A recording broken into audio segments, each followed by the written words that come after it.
reestudar os ensinamentos de Jesus. E a proposta hoje, para que todos nós possamos refletir um tanto mais acerca de um Espírito que esteve aqui na Terra, nos auxiliando em muito, com tudo aquilo que ele trouxe, tudo aquilo que ele veio viver. Então, o título que nos foi passado é O Brasileiro Estrangeiro, Frederico Figner, né? É o irmão Jacó do livro Voltei. Mas ele traz assim muito ensinamento para nós, com a sua obra, com a sua forma de viver, com tudo aquilo que ele pôde aprender e aprender da experiência, e ele vai passar para nós. E nós, como aprendizes que todos somos, nós vamos buscar refletir um tanto mais, porque quando se ouve uma palestra, uma fala que seja, uma página lida, enfim, é preciso ouvir e trazer para a sua intimidade, para o seu entendimento. Porque aquele que aqui está à frente a vos falar, no caso hoje somos nós aqui, nós também estamos na condição de aprendizes. Nós também estamos nessa busca, nessa luta, nesse esforço, para realmente aprender essas lições, porque é para isso que todos estamos reunidos aqui nessa noite de hoje. A primeira coisa é pensar nisso, que todos nós estamos aqui na condição de aprendizes e humildemente rogamos a vossa atenção, o vosso carinho, para que nós tenhamos então êxito na explanação da noite. Então, Frederico Figner, o brasileiro estrangeiro. Nós vamos ver por quê. Assim ele foi chamado ao mais brasileiro de todos os estrangeiros. Então, assim ele foi chamado em 1947 pelo jornal carioca A Noite Ilustrada. Um homem comum, nascido em 1866. Então, a primeira edição do Livro dos Espíritos, 1857. Então, ele nasceu um pouquinho à frente. Mas já, com certeza, podendo usufruir, ressentir do clarão das luzes novas que estavam a chegar. Com esse resplandecer, o alvorecer de uma nova era, com os ensinamentos dos espíritos, não dos espíritas, mas dos espíritos. Ele já nasceu ali, vamos falar assim, né, naquele berço, já sentindo aquele cheiro, já sentindo aquela energia, né, que pairava no ar com a chegada então do Livro dos Espíritos. Ele nasceu então em 1866. Em Milenko, eu vou ler como se está escrito, porque a pronúncia deve ser um pouco diferente, mas eu não sei falar tcheco, então vou falar portuguesamente. Ele nasceu em Milenko.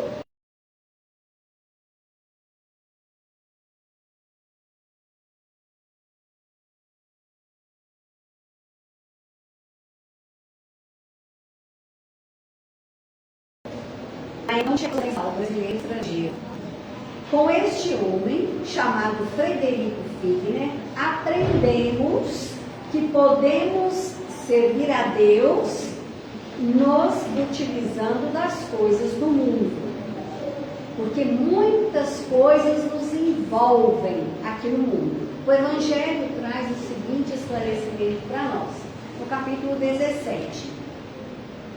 Se estáis no mundo onde sois obrigados a viver, vivei como os homens do vosso tempo. Trabalhai, estudai, viajai, descansai, alegrai-vos.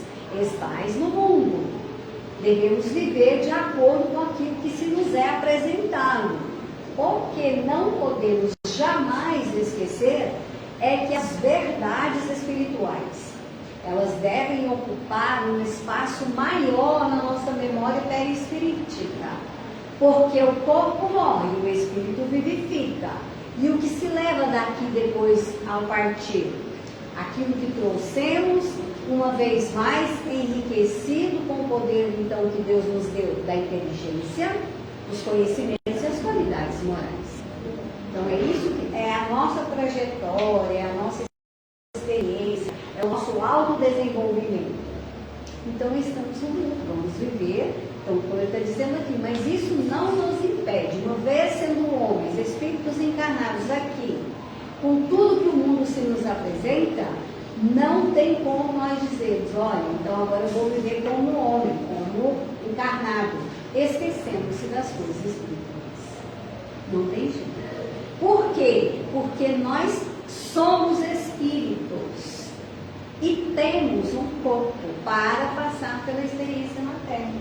Não teria como que aqui chegássemos como espíritos e vivêssemos aqui para realizar uma missão. Vera, mas os espíritos vivem aqui conosco, coabitam, mas em corpos diferentes. Para a missão aqui viemos o corpo terreno, carnal. Porque o habitante guarda similitude com o planeta que vai habitar. Os espíritos coabitam conosco até que se queiram esclarecer, e então eles podem partir para as suas cidades espirituais de acordo com o seu entendimento, com o seu nível evolutivo, com as experiências as quais ainda deverá passar. Porque a trajetória do espírito é do lado do arcanjo, e isso envolve trabalho, envolve experiências riquíssimas no campo do espírito.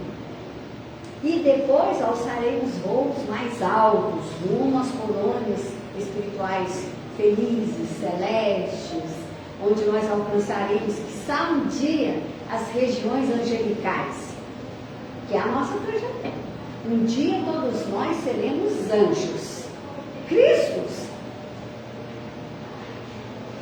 Acaso pensamos que Jesus não teve a sua trajetória como espírito comum, criado por Deus, comum sim, com todo respeito, mas criados por Deus, que é o Pai de todos nós?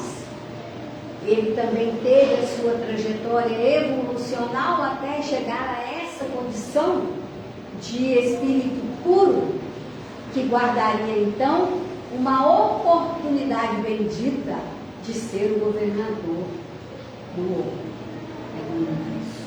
planeta. Então aqui ele diz, a gente pode servir a Deus mesmo estando no mundo. Nasceu em lar humilde, e olha que interessante, de origem judaica.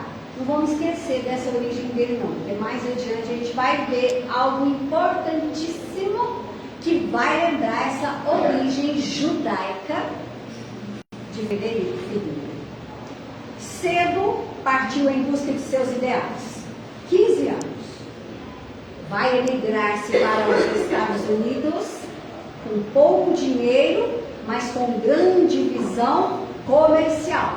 Então a gente vai lembrar aqui que todos nós, espíritos encarnados, já trazemos conosco todo um planejamento reencarnatório, adredemente organizado, com a nossa participação nos departamentos reencarnatórios e sob a assistência dos técnicos responsáveis pela nossa reencarnação.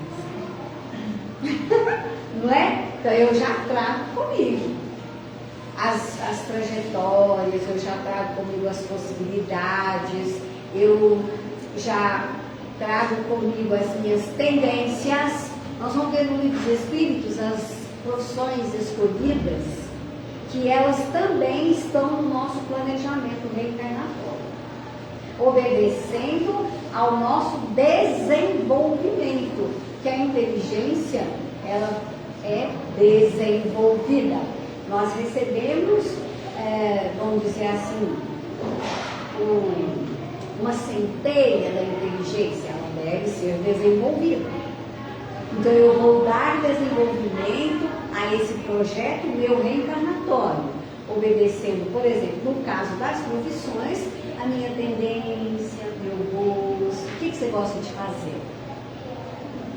Qual é a sua tendência? Eu gosto mais da área da pintura. Eu gosto mais da área da costura, do design. Qual é aquilo que te chama atenção? Que ao você fazer, te dá prazer, alegria em fazer. Cuidar dos outros. Enfermos. Então, ouvir o seu coração, ouvir o seu espírito. O que é que você traz? Então, aqui eu já trazia, Frederico, essa visão comercial.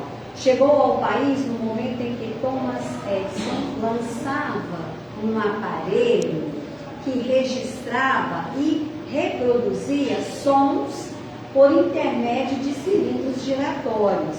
Então eu não sou dessa época. Brincadeira. Mas olha aqui, vocês lembram daquele gravador que apertava uma tecla? Lembram? E a gente falava e ficava gravado lá. Olha aqui que coisa linda. Então ele chegou naquele país nesse momento que registrava e produzia. Bom, começou a mostrar seu equipamento ao público e fascinado em poder ouvir gravadas e reproduzidas as suas vozes, as pessoas então o pagavam por isso. Olha que interessante. O sucesso foi imediato. Um ano depois, chegou ao Rio de Janeiro, uma cidade maravilhosa, falando um pouco de português e com uma quantia razoável de dinheiro. Foi ali que Fred, assim como ele era chamado também, um apelidozinho, Fred, como era chamado, abriu sua primeira loja, a Casa Edison. Não Demudo, mas EDISON, Edison. Ele importou e comercializou os primeiros fonógrafos. Olha o nome do aparelho. Fonógrafos. Nesse período, chegou ao Brasil Emil Berliner, que havia lançado nos Estados Unidos um equipamento para gravar discos com qualidade sonora superior ao aparelho que ele vendia. O mundo tem dessas coisas. Olha, então chega esse moço apresentando um aparelho melhor. Percebendo o potencial, Fred mudou-se para um espaço maior, onde abriu o primeiro estúdio. Ele já não ficou só com um aparelhinho, já vai abrir um estúdio de gravação e varejo de discos do Brasil. Sabe em que ano? 1900. Aguardem vamos dizer assim, as revelações. Os discos eram gravados apenas em uma das faces. Quem se lembra do disco de vinil? Lembra? Longo desse tamanho. Longo assim, só de um lado. Aí a agulha, ó, aqui vai falar das radiolas. Quem é do tempo da radiola, levanta o braço. Eu não sou. Gente, aquela agulha, o disco até furava, porque aí tinha uma faixa que a gente gostava muito, ficava ouvindo muito, furava, né? Então, olha só, os discos eram gravados apenas em uma das faces, eram tocados em vitrolas movidas a manivela. Não, dessa nunca. Eu já participei daquela normal, mas tá frente. Essa manivela é um pouco atrás, né? Essa é um pouco atrás. Mas eram movidas a manivela. Uma grande revolução na música brasileira em um momento em que o rádio ainda não existia. Pensem. Aí então, eu gostaria de saber da outra revelação. Olha o tanto que ele colaborou ainda existe o que ele deixou, seu legado. Até então, os artistas só se apresentavam ao vivo ou vendiam suas partituras. O primeiro disco brasileiro a ser gravado na Casa Edison foi pelo cantor Manuel Pedro dos Santos, o baiano, em 1902. Quem lembra desse músico? Ninguém, né? Eu também não me lembro dele. Depois disso, outros cantores gravaram suas composições, que eram distribuídas pela Casa Edison, do Rio de Janeiro e pela filial em São Paulo. A procura cresceu tanto que em 1913, Fred decidiu instalar uma indústria fonográfica de grande porte, dando origem ao consagrado selo. Todos vão lembrar agora. Odeon. Lembram? Essa gente lembra. Odeon. Foi dele. Wigner era um homem generoso. Certa vez, preocupado com a esposa de um funcionário que precisava fazer uma cirurgia, pediu uma receita mediúnica a Pedro Sayão. Pedro Sayão tem livros belíssimos também dentro da linha espírita, importantes a serem lidos. Espírita e amigo seu. À época era ateu, o Frederico. Mas a cura o deixou impressionado. Em breve faria um novo teste. Um pai de família, desempregado, lhe relatou seu sofrimento. Wigner, de imediato, o ajudou com uma quantia em dinheiro e pediu que ele voltasse dentro de 8 dias. Então, pela primeira vez em sua vida, ele fez um pedido ao carpinteiro de Nazaré. Vai fazer um pedido a Jesus. Olha como que ele diz. Se, como dizem os cristãos, tu tens poder, ajuda a esse pobre pai de família, arranja-lhe trabalho e meios de vida. 8 dias passados, o homem retornou e disse ter conseguido um emprego. Entusiasmado, Fred formulou outro pedido ao Nazareno. Depois passou a pedir a Maria, a sua mãe, e tudo sendo atendido. Devotou-se então a estudar o Espiritismo e consagrou toda a sua vida a serviço dos outros.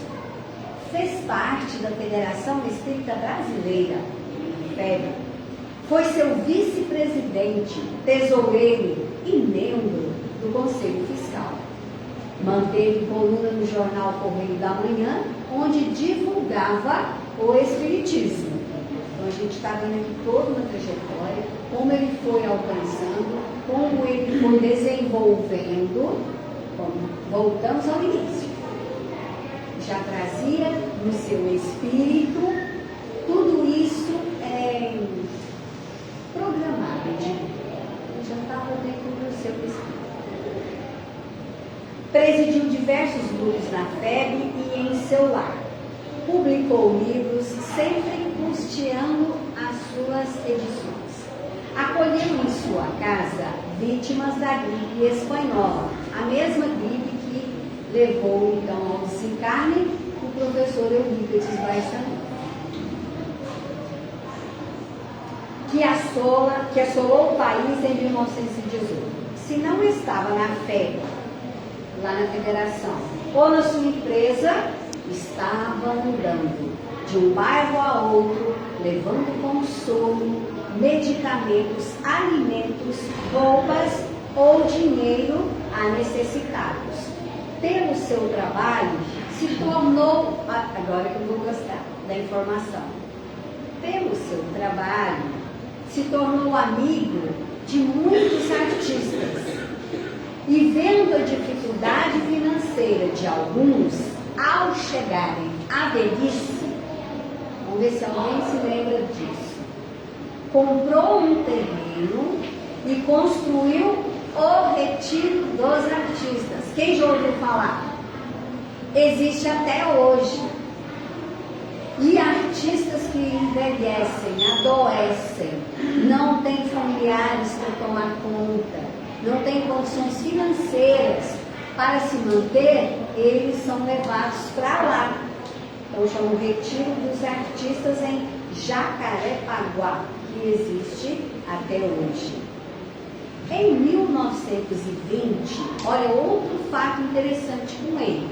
Então a gente está percebendo que foi um homem bravio, empreendedor, estudioso, arregaçou as mangas, foi ao trabalho, não só o trabalho material, mas o trabalho espiritual, depois que ele teve esse contato com o carpinteiro de Nazaré.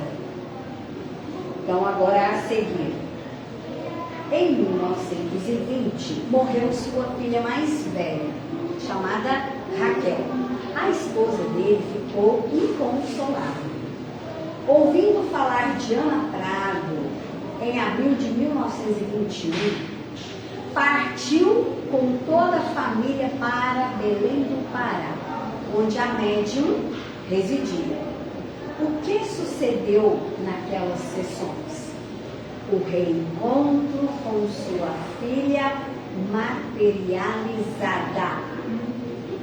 Alguém já participou de algum trabalho de materialização? Em Araguari existia esse trabalho, os espíritos se materializavam, existem aquelas experiências com o Coutinho lá, que ele fora levado para aquela, tipo uma cela mesmo, onde tinha as grades, porque eles não acreditavam que o espírito se materializaria. Muitas vezes materializavam objetos, e nessa experiência os espíritos se materializavam através do médium, do Coutinho, que tinha a mediunidade de efeito físico e o ectoplasma. Então, através da doação de ectoplasma, a entidade se materializava. Já ouviram essas experiências? Belíssimas. Então, nesse dia aqui, ocorreu essa materialização da filha dele, foi um encontro. Está relatado nos livros O Trabalho dos Mortos, de autoria dele, de Nogueira de Faria e Ana Prado. A mulher que falava com os mortos, de Samuel Nunes Magalhães, ambos da edição Fé. Fred Filmer trabalhou até poucos dias antes da sua morte. Aos 82 anos, em 19 de janeiro de 1947. No mundo espiritual, atuante ainda, escreveu sob o pseudônimo de Irmão Jacó, pela psicografia de Francisco Cândido Xavier, o livro Voltei, editado pela Fé. Com o título A Luta Continua, porque ele próprio prefaciou a obra, porque a minha edição que eu tenho é esta. Voltei, Francisco Cândido Xavier e Irmão Jacó. Aqui tem um dado importante para a gente ver. Então, ele prefaciou com esse título, A Luta Continua. E ali dentro ele vai fazer uma advertência. Ó, meus amigos do Espiritismo que amamos tanto, é para vocês, membros da grande família que tanto desejei servir, que grafei essas páginas, sem a presunção de convencer. Não se acreditem quitados com a lei, por haverem atendido a pequeninos deveres de solidariedade humana, nem se suponham habilitados ao paraíso, por receberem a manifesta proteção de um amigo espiritual. E aí ele vai fechar. Ele faz esse alerta importante, e depois ele vai fechar com uma frase consoladora, sabe assim, acolhedora. Meninos, olha, né, realmente, mas depois ele vai consolar. Ele vai dizer assim, ó, ajudem a si mesmos, ajudemos-nos a nós mesmos, vamos trazer para a terceira pessoa plural, nos envolvendo a todos, né, na citação dele próprio. Ajudemos-nos a nós mesmos, como no desempenho das obrigações evangélicas. Espiritismo não é somente a graça recebida, que viera da parte dos espíritos, das entidades venerandas, da voz da verdade. Não é somente a graça recebida e decodificada pelo Senhor Hipólito Leão Denis Vai, mas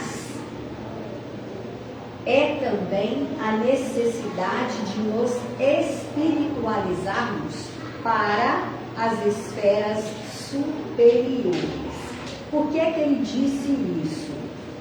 Porque, como diz aqui a outra pesquisa que nós fizemos, nós tivemos o privilégio de conviver com 2 repórteres do além.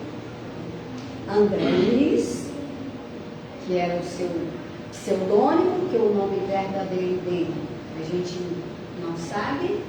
Por que não sabe? Porque ele quis preservar a família que ele constituíra aqui no planeta Terra de endeusamento ou vítima talvez de escárnio, porque o livro, quando ele chegou para nós, muitos duvidavam, mas uma cidade no plano espiritual, isso é balela, não existe.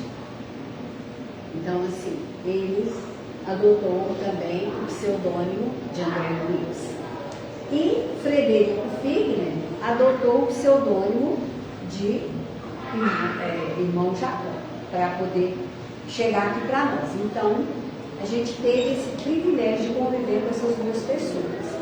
E o depoimento dele, que é muito importante, que eu anotei aqui, a gente para um pouquinho aqui, acho que eu vou parar um pouquinho aqui e falar da obra, para depois a gente fechar com os ensinamentos que ele traz. Então, o irmão Jacó, o que ele fez?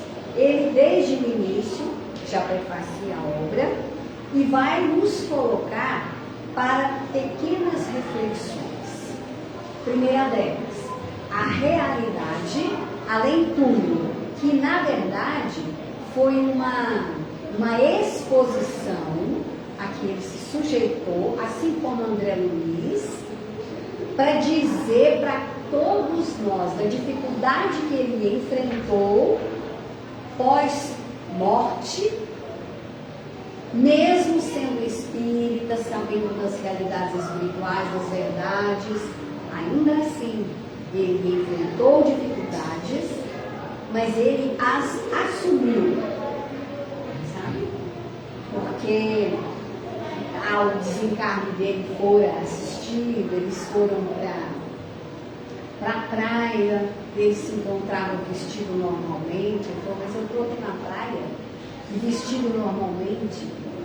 Ele não sabia que o corpo espiritual é invisível aos olhos humanos, a não ser os médicos que podem ver.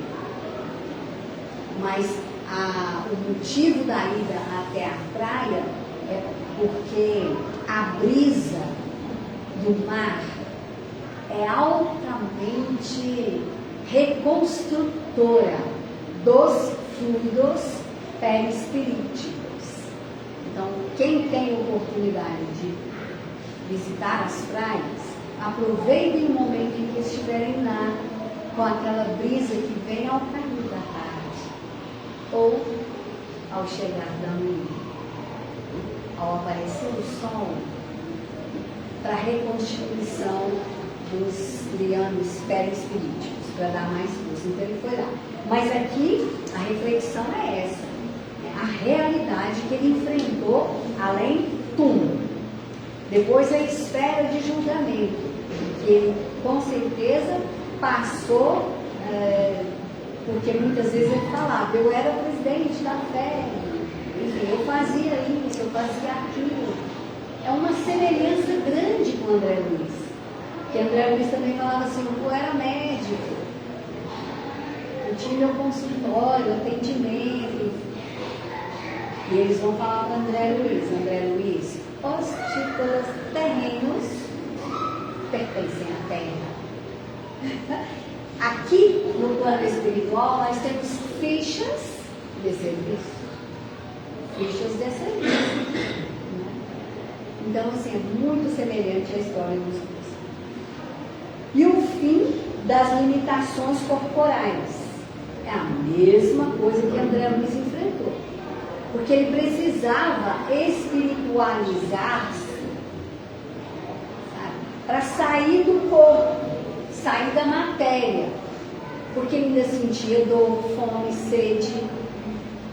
O irmão Jacob Frederico, ele sentia dificuldades em adaptar-se à nova vida, que é a verdadeira vida, a vida espiritual. Mas ele quer, mas não me fala isso, com tanto estudo, com tanta caridade feita, mas ele vai dar um recado aí pra gente. Bem, então precisava de paz no coração. Mas não é bem assim. A morte nos reconduz, olha aqui, a reflexão. A gente pode aprender com ele.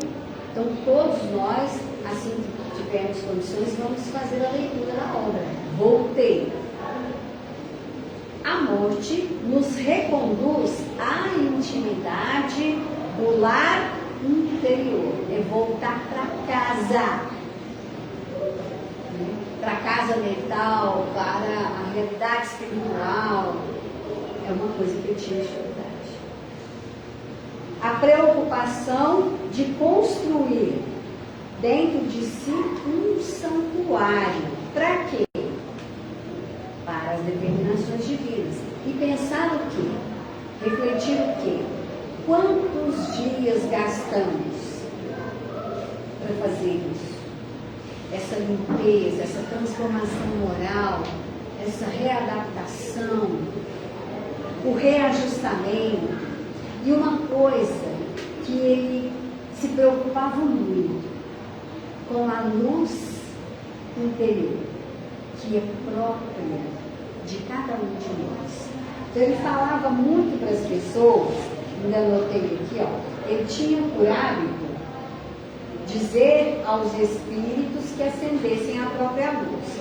Então a gente vai ver, vai lembrar que o mestre dizia que nós somos luz. Então brilhemos todos nós essa luz que vem de dentro. E como é que nós fazemos isso? Eu encontrei aqui, ó, sensibilizar, aí eu falo. Teve um programa, ó, no programa citado, que era um programa para falar dessas questões, Campeche se emociona ao comentar o trecho do livro em que Figueiredo percebe já ter desenvolvido a sua luz, que era uma preocupação dele. Ele chegava a perguntar para os instrutores, aqueles que estavam acompanhando aquele processo dele de retorno para a pátria espiritual. Onde estava a luz dele? Onde estava? E aí eles estavam todos ali, naquele lugar, os instrutores, e eles vão perceber, já falei isso aqui várias vezes, que vem chegando alguém do plano terreno. E ele vai pensar, ele vai falar assim, que vulto é aquele? E que aves são aquelas que sobrevoam aquele vulto? E aí eles vão dizer para ele, não é um simples vulto, é a professorinha que está retornando da terra. E aqueles pássaros, aquelas aves? Não são pássaros, não são aves, são crianças que foram recebê-la. E a professorinha havia desenvolvido a própria luz. E aqui ele vai dizer como é que ele conseguiu, dizendo Campeche no programa, o desenvolvimento da sua luz. Que a gente lembra aqui na biografia que ele era de origem, quem guardou? Judaica. Ele era de origem judaica. Olha aqui a informação. No entender dele, ele seria um judeu reconciliado com Cristo. Por que ele fala reconciliado com Cristo? Os judeus aceitaram de imediato Jesus, que era judeu, nasceu judeu, viveu judeu, morreu judeu. E por que é que eles não aceitaram e não compreenderam Jesus como judeu? Porque eles esperavam um rei que viesse num carro suntuoso, um rei que mandasse, que fosse autoritário. Jesus era esse rei. Falou para nós: meu reino não é desse mundo. Eu não vim para reinar nessa terra. Eu vim para construir o reino de Deus no coração dos homens.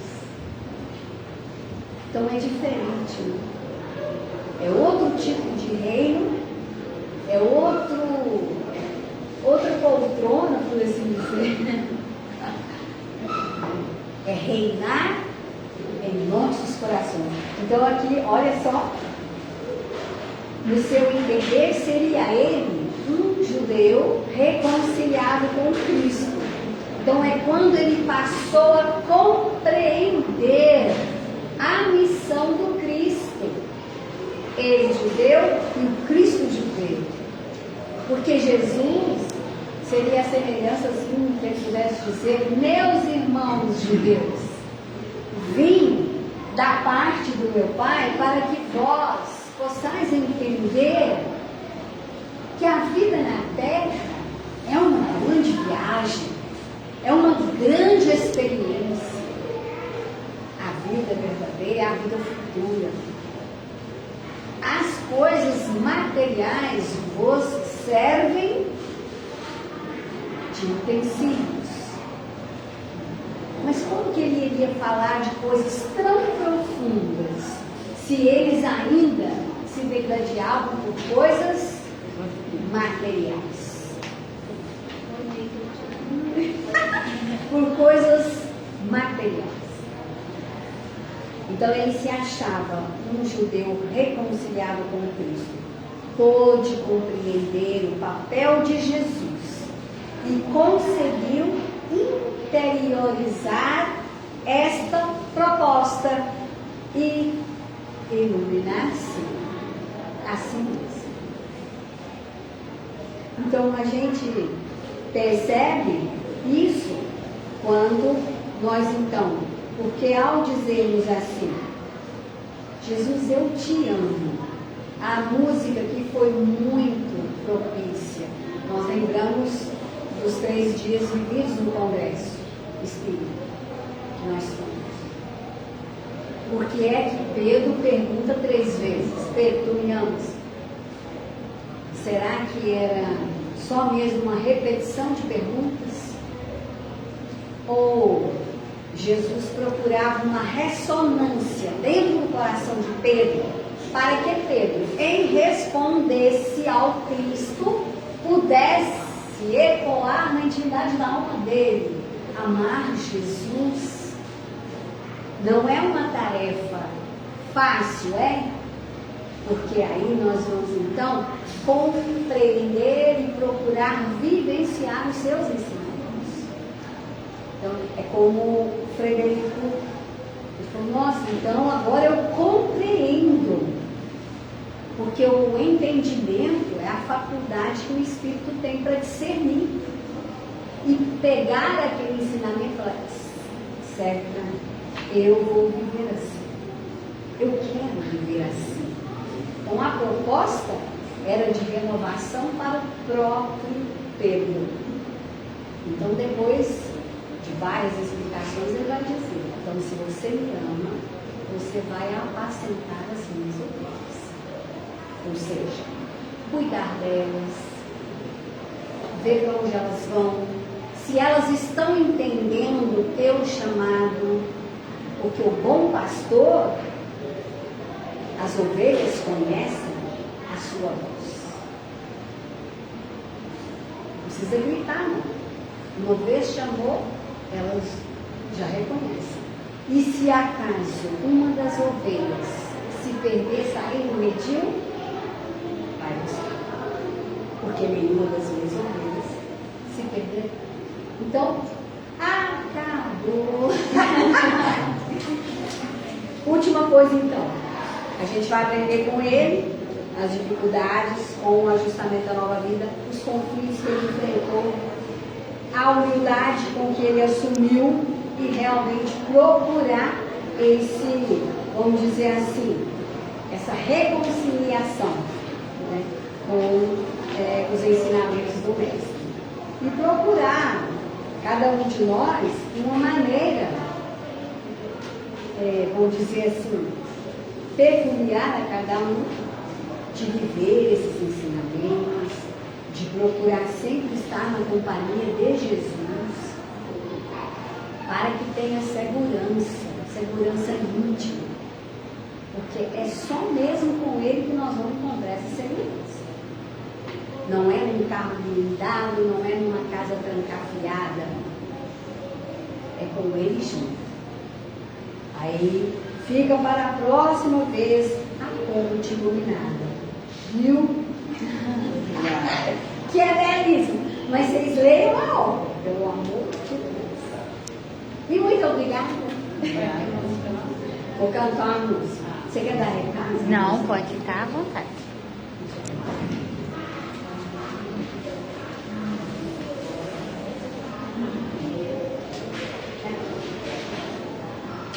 Então agora, meus irmãos, nós vamos agradecer a Deus, a Jesus, pela oportunidade que nós tivemos nessa noite, falando de temas tão importantes ao nosso aprendizado. Rogamos ao Mestre amado Jesus, que o Senhor nos fortaleça a nossa condição íntima, para que possamos perceber o teu chamado na acústica da nossa alma, como o bom pastor assim o faz as suas ovelhas. Então que nós possamos sair daqui enlevados, limbados de amor e de luz, para distribuir, para procurar iluminar o próprio caminho, segundo a